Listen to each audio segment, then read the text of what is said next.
قلعہ شوبک اور قلعہ کرک سے بہت دور ایک ایسا وسیع خطہ تھا جو مٹی، ریت اور سلوں کی پہاڑیوں اور اونچی نیچی چٹانوں میں گھرا ہوا تھا۔ یہ خطہ کم و بیش 1.5 میل وسیع اور چوڑا تھا۔ اس میں بہت سا علاقہ ریتلا میدانی تھا اور اس میں کھڈ بھی تھے اور کم اونچی ٹیکریاں بھی۔ جب صلیبی حکمران اور کمانڈر اسلام کی بہکنی کے منصوبے بنا رہے تھے اور نہایت پرکشش اور خطرناک طریقے وضع کر رہے تھے، صحرا کا یہ خطہ میدان جنگ بنا ہوا تھا۔ ہزاروں پیادہ عسکری، گھڑ سوار اور شتر سوار بھاگ دوڑ رہے تھے۔ تلواریں اور برچھیوں کی انیاں چمک رہی تھیں۔ گھوڑوں اور اونٹوں کی دوڑ سے گرد گہرے بادلوں کی طرح آسمان کی طرف اٹھ رہی تھی۔ اس گرد میں برچھیاں بھی اڑ رہی تھیں، تیر بھی۔ پیادہ سپاہی گھوڑوں سے آگے نکل جانے کی رفتار سے دوڑنے کی کوشش کر رہے تھے۔ ایک پہاڑی کے دامن میں آگ کے شعلے اڑتے اور پہاڑی سے ٹکرا کر بھڑکتے اور بجھ جاتے تھے۔ شور و غل آسمان کو ہلا رہا تھا۔ صلاح الدین ایوبی گھوڑے پر سوار ایک بلند چٹان پر کھڑا یہ نظارہ انہماک سے دیکھ رہا تھا۔ وہ بہت دیر سے اس میدان کے ارد گرد کی چٹانوں پر گھوم رہا تھا۔ اس کے ساتھ اس کے 2 نائب تھے۔ میں آپ کو یقین دلا سکتا ہوں کہ جس رفتار سے سکھلائی ہو رہی ہے، نئے سپاہی چند دنوں میں تجربہ کار ہو جائیں گے۔ ایک نائب نے کہا، آپ نے جن سواروں کو وہ اتنا چوڑا کھڈ پھلانگتے ہوئے دیکھا تھا، وہ سب کرک سے آئے ہوئے سوار ہیں۔ میں انہیں اناڑی سمجھتا تھا۔ تیر اندازوں کا معیار بھی اچھا ہو رہا ہے۔ میدان جنگ کا یہ منظر دراصل ٹریننگ تھی، جس کے متعلق صلاح الدین ایوبی نے بڑے سخت احکام جاری کیے تھے۔ ارد گرد سے بہت سے جوان فوج میں بھرتی کیے گئے تھے اور کرک سے بھی بہت سے مسلمان چوری چھپے نکل آئے تھے۔ یہ سلطان ایوبی کے جاسوسوں کا کمال تھا کہ کرک سے بھی جوان حاصل کر لیے تھے۔ شوبک کے وہ مسلمان جنہوں نے صلیبیوں کا ظلم و تشدد برداشت کیا تھا، جوش و خروش سے صلاح الدین ایوبی کی فوج میں شامل ہوئے تھے، ان کی ٹریننگ کا انتظام وہیں کر دیا گیا تھا۔ سلطان صلاح الدین ایوبی اس میں ذاتی دلچسپی لے رہا تھا۔ اسے اس کے نائب یقین دلا رہے تھے کہ وہ نئی بھرتی کو تھوڑے سے عرصے میں پختہ کار بنا دیں گے۔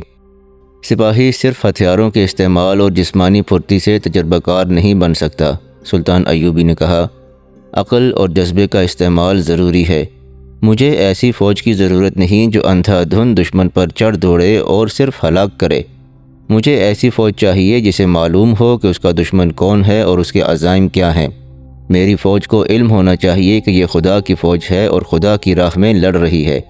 جوش و خروش جو میں دیکھ رہا ہوں بہت ضروری ہے، مگر مقصد واضح نہ ہو، اپنی حیثیت واضح نہ ہو تو یہ جوش جلدی ٹھنڈا پڑ جاتا ہے۔ انہیں بتاؤ اور ذہن نشین کراؤ کہ ہم فلسطین کیوں لینا چاہتے ہیں۔ انہیں بتاؤ کہ غداری کتنا بڑا جرم ہے۔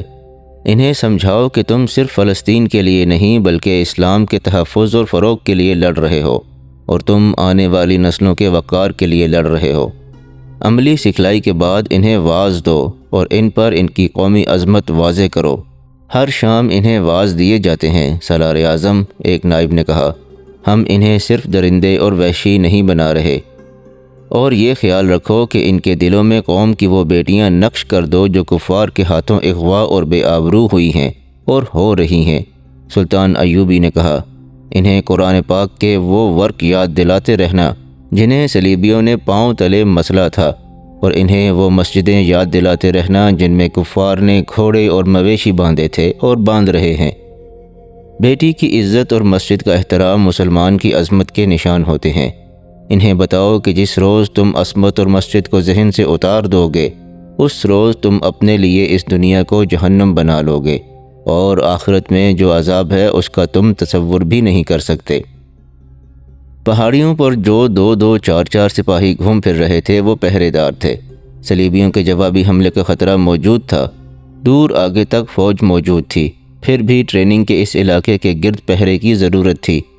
ان پہرے داروں میں سے 1-2 چوٹی پر جا رہے تھے، وہ رک گئے۔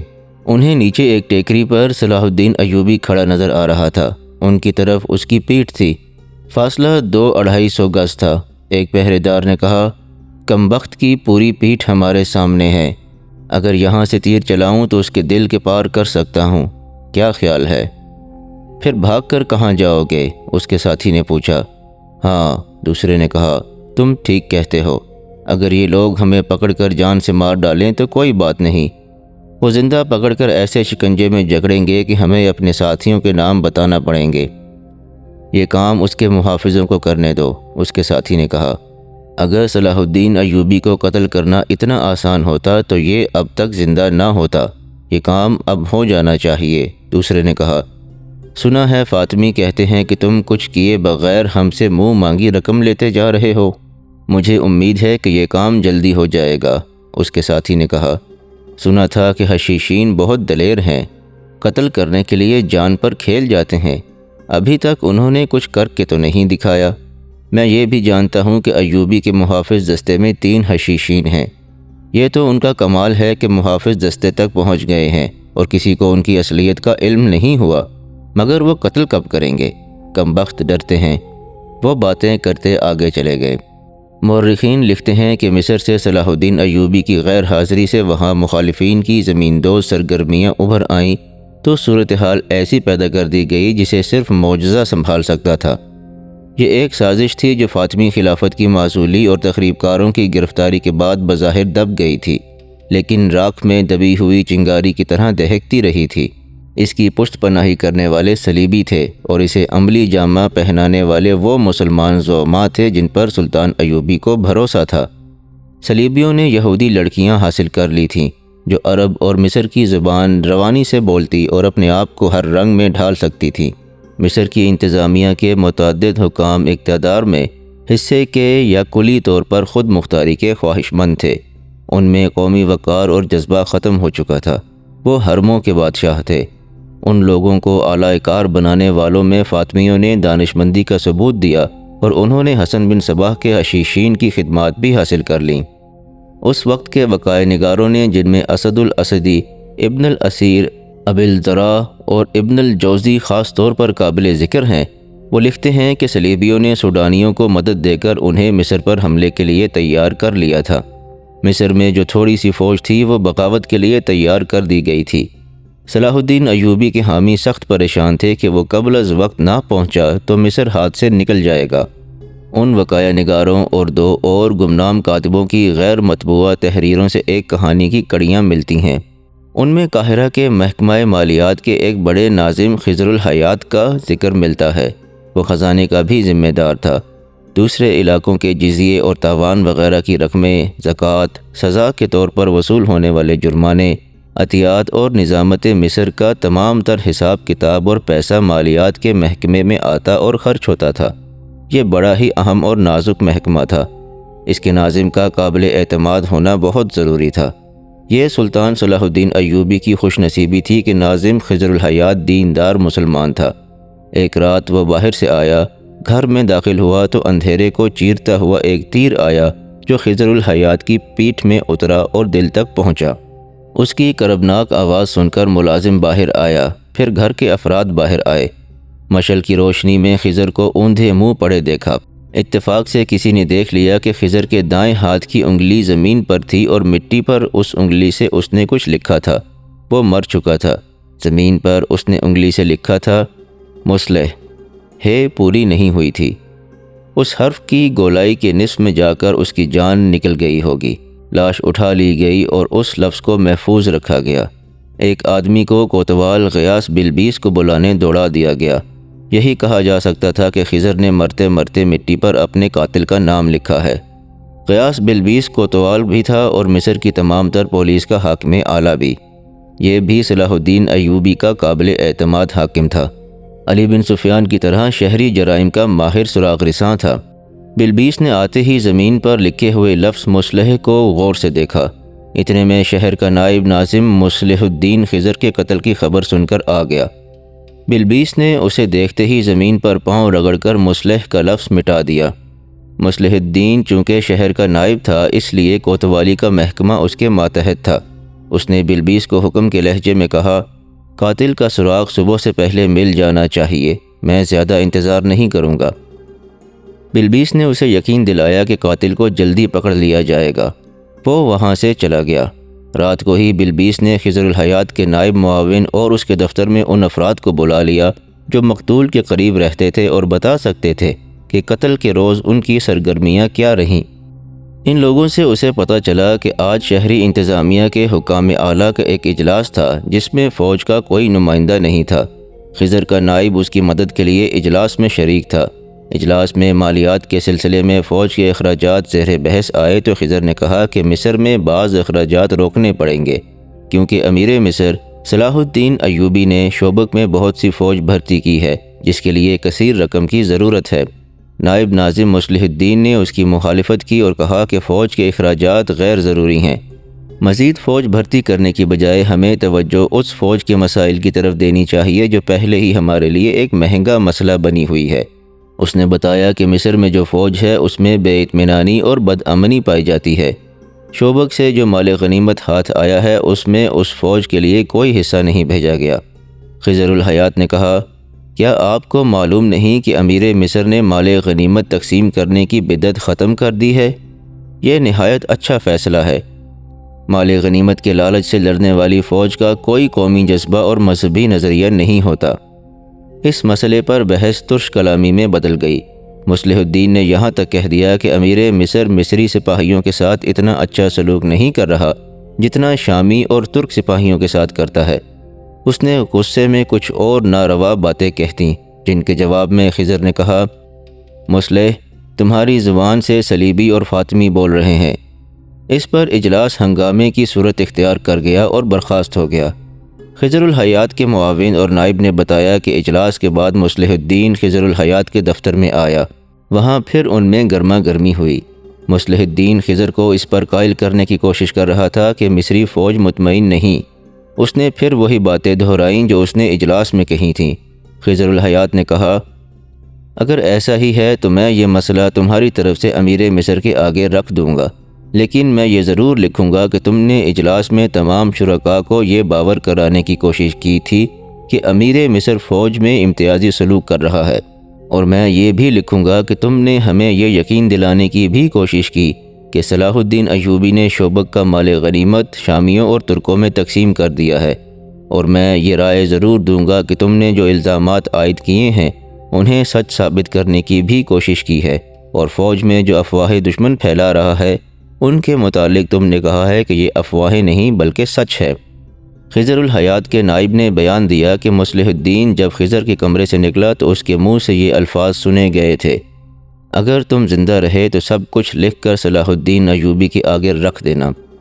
غیاث بلبیس نے فوری طور پر مصلح الدین سے کچھ پوچھنا مناسب نہ سمجھا۔ ایک تو اس کی حیثیت بہت اونچی تھی، اور دوسرے یہ کہ بلبیس اس کے خلاف مزید شہادت جمع کرنا چاہتا تھا۔ اسے ڈر یہ تھا کہ اگر اس نے مصلح الدین پر بغیر ٹھوس شہادت کے ہاتھ ڈالا تو یہ اقدام اس کے اپنے لیے مصیبت بن جائے گا۔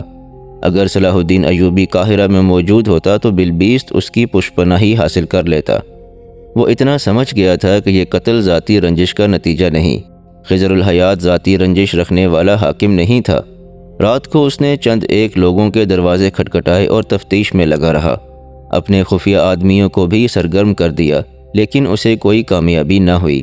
بعد کی شہادتوں اور واقعات سے جو واردات سامنے آئی وہ کچھ اس طرح بنتی ہے کہ قتل کی رات سے اگلی رات مصلح الدین اپنے گھر گیا تو پہلی بیوی نے اسے کمرے میں بلایا۔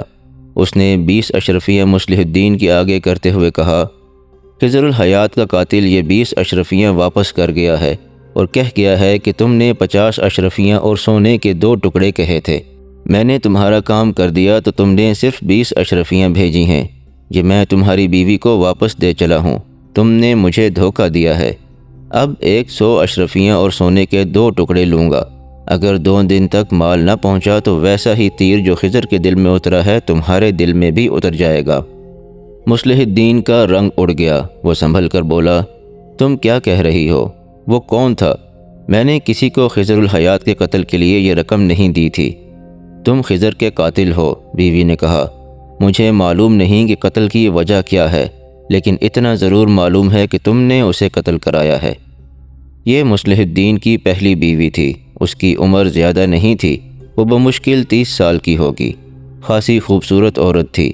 کوئی 1 ماہ قبل وہ گھر میں ایک غیر معمولی طور پر خوبصورت اور جوان لڑکی لے آیا تھا۔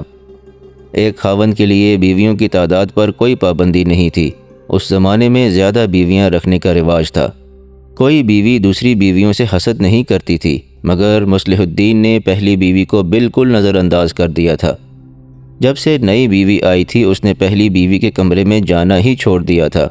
بیوی نے اسے کئی بار بلایا تب بھی وہ نہ گیا۔ بیوی کے اندر انتقامی جذبہ پیدا ہو گیا تھا۔ یہ آدمی جو اسے 20 اشرفیاں دے گیا تھا غالباً مصلح الدین سے بڑا ہی سنگین انتقام لینا چاہتا تھا۔ اسی لیے اس نے اس کی پہلی بیوی کو بتا دیا تھا کہ خضر الحیات کو مصلح الدین نے قتل کرایا ہے۔ تم اپنی زبان بند رکھنا، مصلح الدین نے بیوی کو باروب لہجے میں کہا۔ یہ میرے کسی دشمن کی چال ہے، وہ میرے اور تمہارے درمیان دشمنی پیدا کرنا چاہتا ہے۔ تمہارے دل میں میری دشمنی کے سوا اور رہا ہی کیا ہے؟ بیوی نے پوچھا۔ میرے دل میں تمہاری پہلے روز والی محبت ہے، مصلح الدین نے کہا۔ کیا تم اس آدمی کو پہچانتی ہو؟ اس نے چہرے پر نقاب ڈال رکھا تھا، بیوی نے کہا، مگر تمہارا نقاب اتر گیا ہے، میں نے تمہیں پہچان لیا ہے۔ مصلح الدین نے کچھ کہنے کی کوشش کی مگر بیوی نے اسے بولنے نہ دیا۔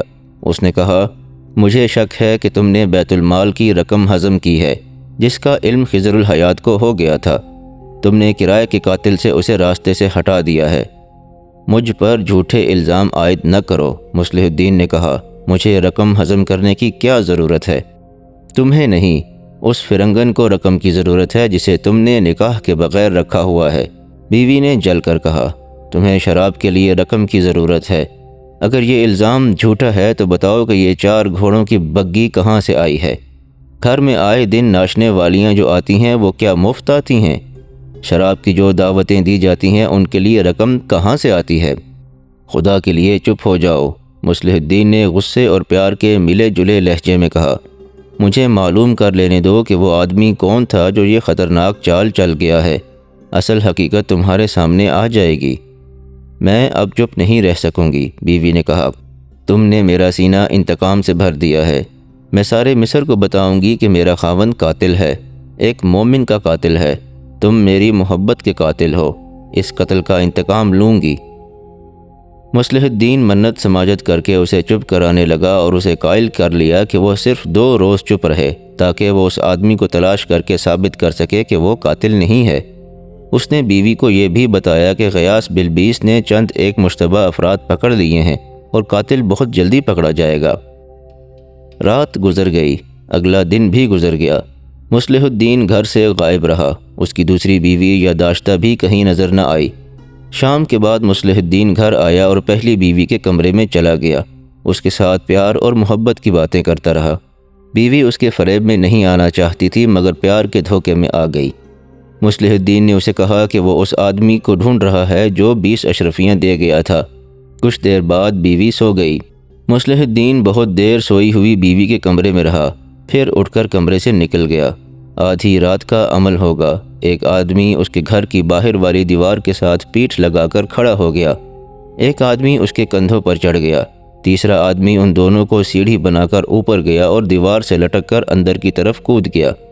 اس نے اندر سے بڑا دروازہ کھول دیا، اس کے دونوں ساتھی اندر آ گئے۔ اس گھر میں رکھوالی والا کتا ہر رات کھلا رہتا تھا، لیکن اس رات وہ بھی ڈربے میں بند تھا۔ شاید ملازم جاتے ہوئے بھول گئے تھے کہ اسے کھلا رکھنا ہے۔ تینوں آدمی برآمدے میں چلے گئے۔ اندھیرا گہرا تھا، وہ دبے پاؤں چلتے گئے۔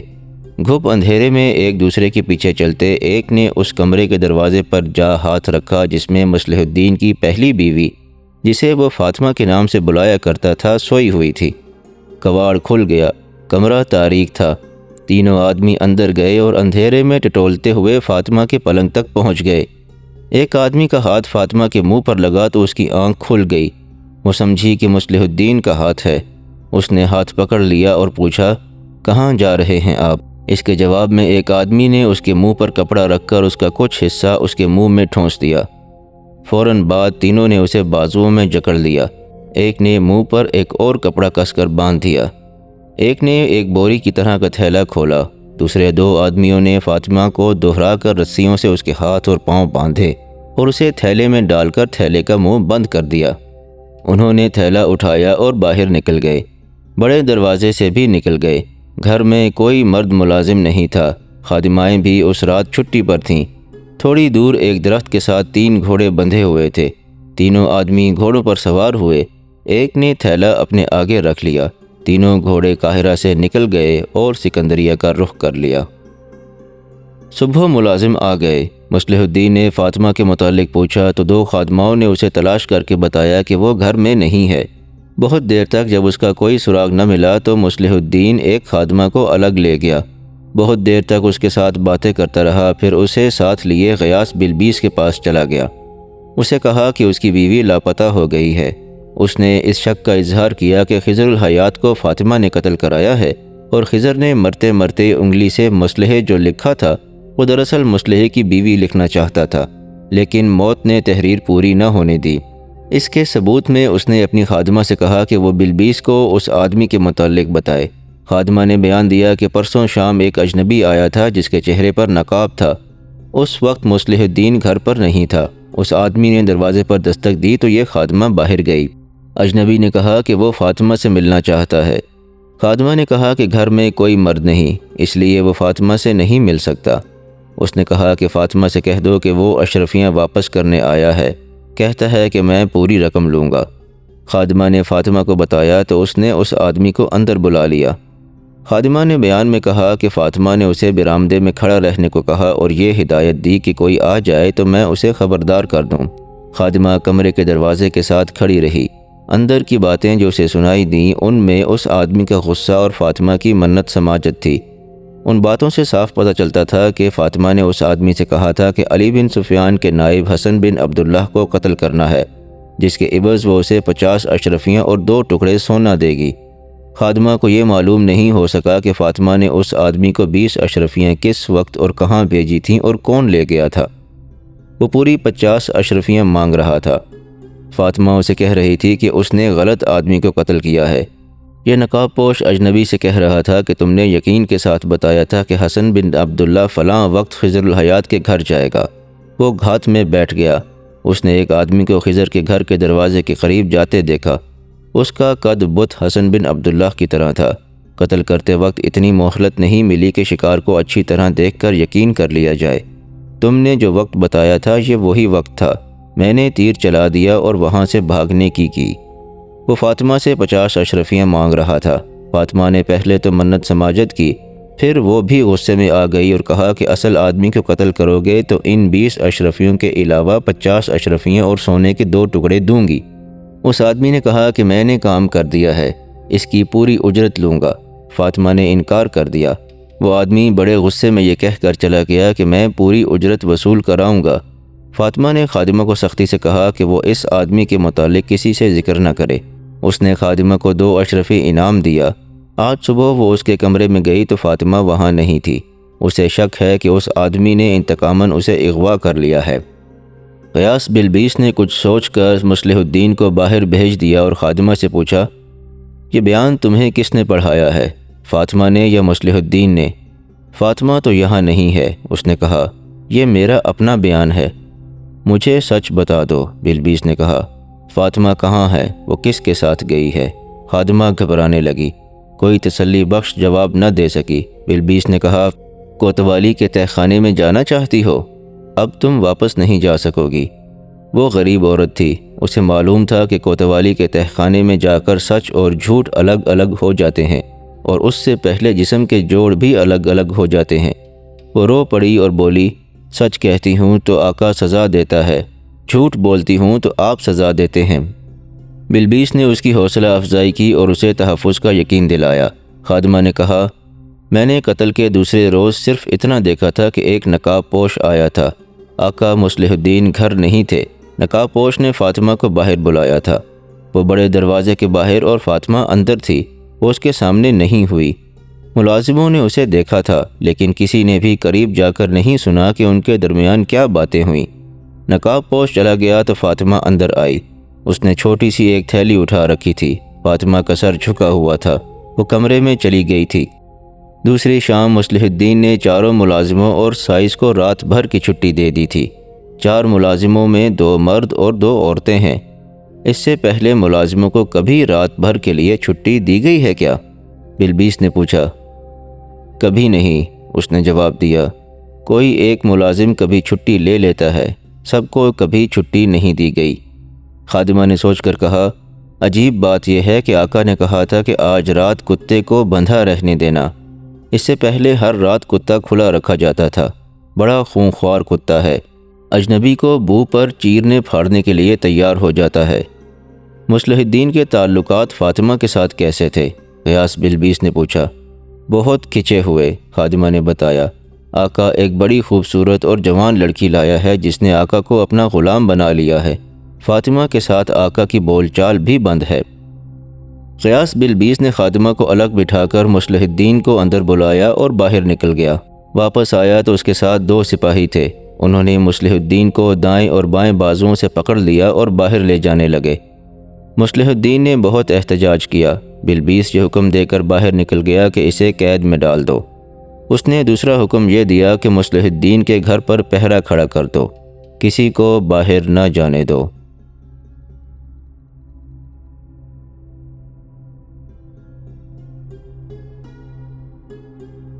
یہاں پر اس قسط کا اختتام ہوتا ہے۔ اگر آپ کو انداز بیان پسند آیا ہو تو اس ویڈیو کو لائک ضرور کیجیے گا، اور ہمارے چینل کے ساتھ جڑے رہنے کے لیے ہمارے چینل کو سبسکرائب بھی کر لیجیے گا۔ انشاءاللہ اگلی قسط میں حاضر ہوتے ہیں۔ تب تک کے لیے اپنے اور اپنے آس پاس کے تمام لوگوں کا بہت خیال رکھیے گا۔ اللہ نگہبان۔